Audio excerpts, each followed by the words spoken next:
Les enfants d'Israël en Égypte. Il y a très longtemps, dans les terres poussiéreuses du désert et les vallées fertiles du Nil, vivait un peuple choisi par Dieu, les enfants d'Israël. Leur histoire est remplie de miracles, de souffrances, d'espérance et de délivrance. Cette histoire commence avec un jeune homme rejeté par ses frères, un homme nommé Joseph.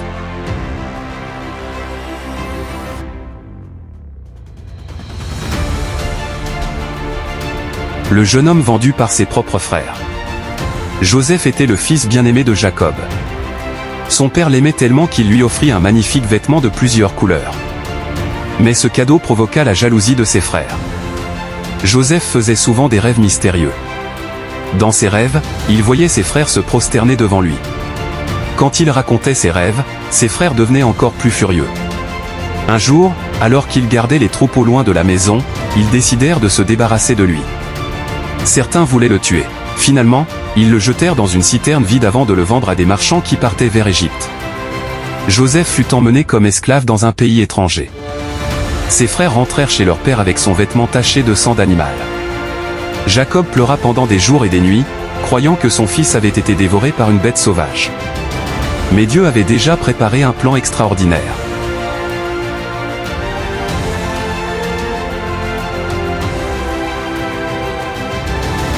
Joseph en Égypte.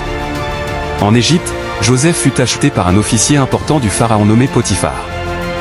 Même en étant esclave, Joseph travaillait avec honnêteté et sagesse. Tout ce qu'il faisait réussissait. Potiphar remarqua cela et lui donna de grandes responsabilités dans sa maison. Mais un jour, l'épouse de Potiphar tenta de séduire Joseph. Celui-ci refusa de trahir son maître et de pécher contre Dieu. Furieuse, la femme accusa Joseph d'un crime qu'il n'avait pas commis. Joseph fut jeté en prison. Même derrière les barreaux, Dieu était avec lui. Le chef de la prison finit par lui faire confiance. Joseph aidait les autres prisonniers et interprétait leurs rêves. Un jour, 2 serviteurs du pharaon furent emprisonnés, l'échanson et le panetier. Ils firent des rêves étranges. Joseph expliqua leur signification avec précision. Tout arriva exactement comme il l'avait annoncé.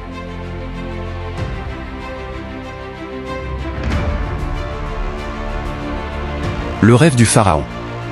Des années plus tard, le pharaon d'Égypte fit 2 rêves inquiétants. Dans le premier rêve, cette vache grasse sortait du Nil. Puis cette vache maigre apparaissait et dévorait les vaches grasses. Dans le second rêve, 7 beaux épis de blé étaient engloutis par 7 épis secs et brûlés. Aucun sage du royaume ne pouvait expliquer ces rêves. C'est alors que l'échanson se souvint de Joseph. Joseph fut rapidement sorti de prison et amené devant le pharaon. Avec calme, il expliqua que Dieu annonçait cette année d'abondance suivie de cette année de terrible famine. Joseph conseilla au pharaon de stocker des réserves pendant les bonnes années. Impressionné, le pharaon fit de Joseph le gouverneur de toute l'Égypte. L'ancien esclave était devenu l'homme le plus puissant du royaume après le pharaon.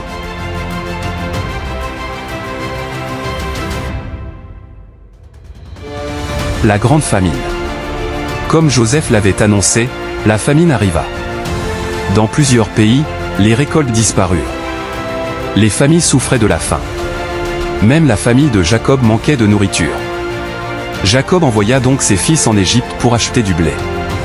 Quand ils arrivèrent devant Joseph, ils ne le reconnurent pas. Mais lui les reconnut immédiatement. Les frères de Joseph se prosternèrent devant lui, exactement comme dans ses rêves d'enfance. Joseph testa leur cœur pour voir s'ils avaient changé. Finalement, il ne put retenir ses larmes. Il révéla son identité, « Je suis Joseph, votre frère ». Ses frères furent terrifiés. Mais Joseph leur pardonna. Il leur expliqua que Dieu avait utilisé toutes ces épreuves pour sauver beaucoup de vies. Joseph demanda alors à toute sa famille de venir vivre en Égypte. L'installation des enfants d'Israël. Jacob et toute sa famille quittèrent leur terre pour s'installer en Égypte, dans la région fertile de Goshen. Au début, tout allait bien. Les enfants d'Israël vivaient en paix. Ils avaient de la nourriture, des troupeaux et des terres fertiles. Les années passèrent. Les familles grandissaient. Les enfants devenaient nombreux. Très nombreux. Le peuple d'Israël prospérait de génération en génération. Mais un jour, un nouveau pharaon monta sur le trône. Ce pharaon ne connaissait pas Joseph. Et il commença à craindre la puissance des Israélites.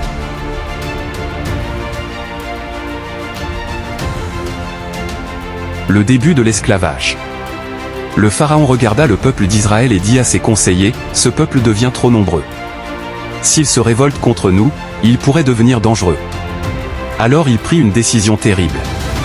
Les enfants d'Israël furent réduits en esclavage. Des chefs cruels furent placés sur eux. On les obligeait à fabriquer des briques sous un soleil brûlant. Ils construisaient des villes, des entrepôts et des monuments gigantesques pour le royaume d'Égypte. Chaque jour était rempli de souffrances. Les fouets claquaient. Les cris des esclaves montaient vers le ciel. Les hommes travaillaient jusqu'à l'épuisement. Les femmes pleuraient leurs enfants. Mais malgré leurs souffrances, le peuple continuait de grandir. Alors le pharaon prit une mesure encore plus cruelle. Il ordonna que tous les garçons hébreux nouveau-nés soient jetés dans le Nil. Une grande peur envahit les familles d'Israël.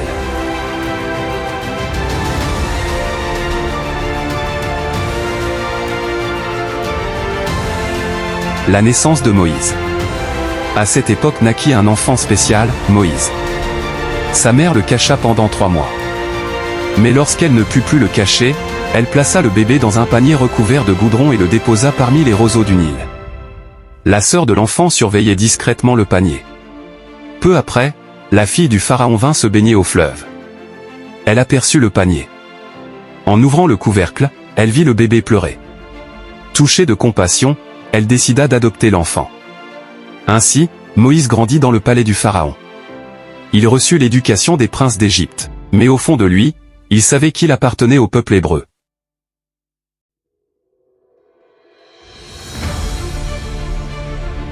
Moïse fuit dans le désert. Un jour, Moïse vit un Égyptien battre violemment un esclave hébreu. Pris de colère, il tua l'Égyptien et cacha son corps. Mais l'affaire fut découverte. Le pharaon voulut tuer Moïse. Moïse s'enfuit alors dans le désert de Madian. Là-bas, il devint berger. Les années passèrent dans le silence du désert. Moïse pensait peut-être que sa vie était terminée. Mais Dieu allait bientôt l'appeler. Le buisson ardent. Un jour, alors qu'il gardait les troupeaux, Moïse aperçut un buisson en feu. Étrangement, le buisson brûlait sans se consumer. Moïse s'approcha, et il entendit la voix de Dieu. Dieu lui dit qu'il avait entendu les souffrances des enfants d'Israël en Égypte. Il voulait les délivrer. Et Moïse serait l'homme choisi pour accomplir cette mission.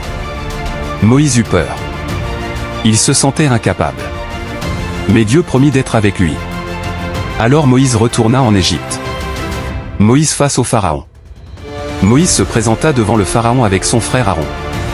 Il transmit le message de Dieu, « Laisse partir mon peuple ». Mais le pharaon refusa. Au contraire, il rendit le travail des esclaves encore plus difficile. Alors commencèrent les grandes plaies d'Égypte.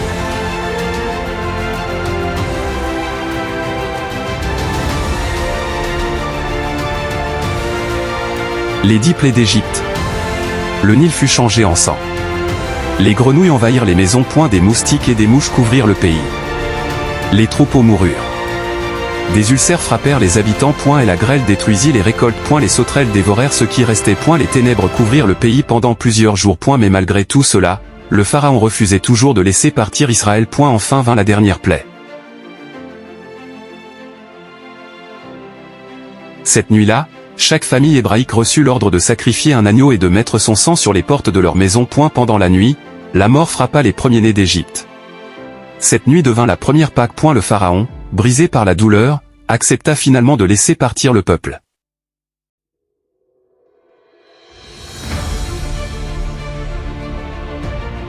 Le grand départ. Des milliers d'hommes, de femmes et d'enfants quittèrent l'Égypte. Ils emportèrent leurs biens et avancèrent dans le désert sous la conduite de Moïse. Le jour, Dieu les guidait avec une colonne de nuée. La nuit, une colonne de feu éclairait leur chemin. Mais bientôt, le pharaon changea d'avis. Il lança son armée à leur poursuite. Les Israélites se retrouvèrent piégés devant la mer Rouge. Derrière eux arrivaient les chars égyptiens. Le peuple paniqua. Mais Moïse leva son bâton. Alors Dieu ouvrit la mer. Les eaux se séparèrent. Un chemin sec apparut. Les enfants d'Israël traversèrent au milieu de la mer. Quand l'armée égyptienne tenta de les suivre, les eaux se refermèrent. Les chars furent engloutis. Le peuple d'Israël était enfin libre. le chant de la liberté. Sur l'autre rive, les Israélites chantèrent et dansèrent. Après des années d'esclavage, ils étaient libres. Le désert devant eux était immense et dangereux. Mais Dieu les accompagnait. Leur voyage vers la terre promise venait seulement de commencer. Fin. L'histoire des enfants d'Israël en Égypte reste l'un des récits les plus puissants de la Bible. C'est une histoire de foi, de souffrance, de courage et d'espérance. Même dans les moments les plus sombres, Dieu n'avait jamais abandonné son peuple. Et aujourd'hui encore, cette histoire inspire des millions de personnes à travers le monde. Abonne-toi et partage.